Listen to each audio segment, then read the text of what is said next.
നമസ്കാരം. ഞാൻ മനോജ് നെടിയാക്കൽ. പുതിയൊരു വീഡിയോയിലേക്ക് എല്ലാവർക്കും സ്വാഗതം. ജപ്പാൻ ഒസാക്ക എക്സ്ചേഞ്ചിൽ റബ്ബർ മികച്ച പ്രകടനം കാഴ്ചവെച്ചു. കിലോ 380 യെന്നിലെ പ്രതിരോധം തകർക്കാൻ കഴിഞ്ഞ മാസം നടത്തിയ 4 ശ്രമങ്ങൾക്കൊടുവിൽ ഉൽപ്പന്നം മികവിലേക്ക് പ്രവേശിച്ചു.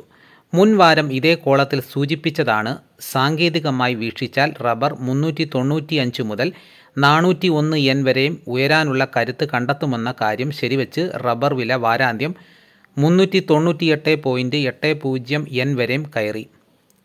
ഈ റേഞ്ചിൽ നിക്ഷേപകർ കാര്യമായ ലാഭമെടുപ്പിന് നീക്കം നടത്തിയില്ല. ആ നിലയ്ക്ക് വീക്ഷിച്ചാൽ 401 മുകളിൽ ഇടം കണ്ടെത്താൻ റബ്ബറിനാവും. വിപണി ബുള്ളിഷ് ട്രെൻഡ് നിലനിർത്തുകയാണെങ്കിലും സാങ്കേതികമായി ഓവർബ്രോട്ടായി മാറുന്ന സാഹചര്യത്തിൽ വാരമധ്യത്തിൽ വിൽപ്പനക്കാർ വിപണിയിൽ പ്രവേശിക്കാൻ അവസരം കാത്തു നിൽക്കുകയാണ്. ഒരു തിരുത്തൽ സംഭവിച്ചാൽ 380 യെന്നിൽ ആദ്യ താങ്ങ് കണ്ടെത്താൻ റബ്ബറിനാകും. ബാങ്കോക്കിൽ റബ്ബർ വില 250 രൂപ 78 പൈസയിൽ നിന്നും 259 രൂപ 30 പൈസയായിട്ട് കയറി. വിദേശ വിപണികളിൽ നിന്നും അനുകൂല വാർത്തകളാണ് നിത്യേന പുറത്തു വരുന്നതെങ്കിലും ഇന്ത്യൻ വ്യവസായികൾ അതൊന്നും കണ്ടതും കേട്ടതുമില്ല.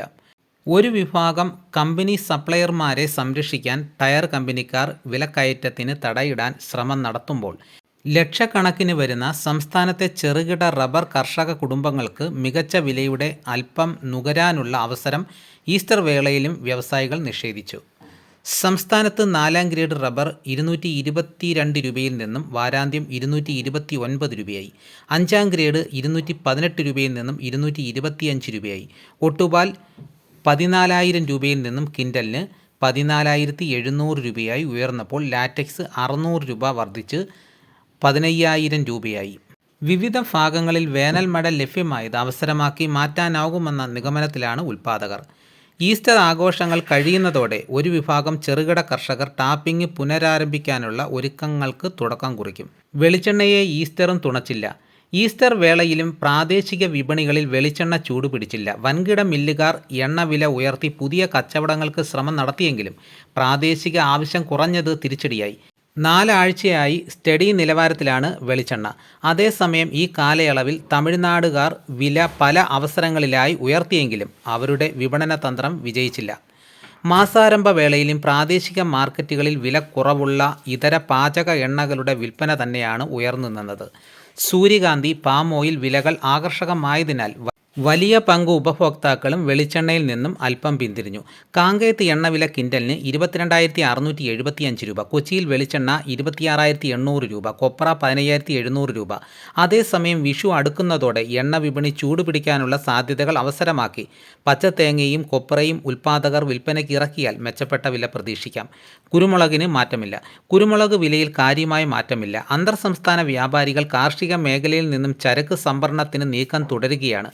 പുതിയ സാമ്പത്തിക വർഷം പിറന്ന സാഹചര്യത്തിൽ ഉത്തരേന്ത്യൻ കറി മസാല വ്യവസായികൾ സുഗന്ധവ്യഞ്ജനങ്ങളും വരും ദിവസങ്ങളിൽ കൂടുതൽ താൽപ്പര്യം കാണിക്കാൻ ഇടയുണ്ട്. പിന്നിട്ട വാരം കൊച്ചിയിൽ വരവ് 151 ടണ്ണിൽ ഒതുങ്ങി. വാരാന്ത്യം അൺകാർബിൾഡ് 688 രൂപയിൽ നിന്നും 708 രൂപയിലാണ്. അന്താരാഷ്ട്ര മാർക്കറ്റിൽ ഇന്ത്യൻ മുളക് വില ടണ്ണിന് $7,600 താഴ്ന്നു. രൂപയുടെ മൂല്യം മെച്ചപ്പെട്ടത് കണക്കിലെടുത്താൽ പുതിയ വിദേശ ഓർഡറുകൾക്ക് സാധ്യത. ബ്രസീൽ $6,600, വിയറ്റ്നാം $6,200, ഇന്തോനേഷ്യ $6,500, ശ്രീലങ്ക $6,900 ചരക്കിന് ആവശ്യപ്പെട്ടു.